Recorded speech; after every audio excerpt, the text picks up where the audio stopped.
Yun, good news para sa mga subscribers ng Taste Ride PH. Siyempre, meron silang ipaparaffle na Brook helmet lang naman. Kita nyo naman. Napakaswerte na mananalo nito, tol. Ikaw muna.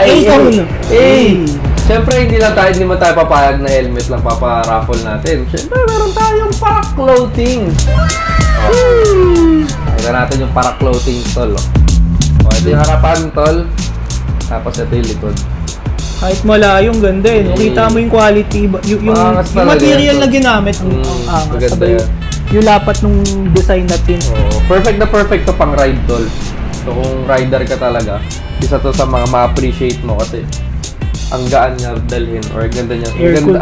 Ang sarap niya suotin. Thank you so much, Carlo. Yan. So sa mga hindi pa naka-follow at naka-subscribe sa Taste Ride PH, yan, sa Facebook and YouTube, mag-subscribe na kayo. And of course, sa August 2, yan, dun sila magpaparaffle. Tapos August 2 extended hanggang August 2. So, i-announce nila doon sino mananalo. So, panihintay nyo. Follow, subscribe, Taste Ride PH. Thank you. Thank you. Ikaw muna.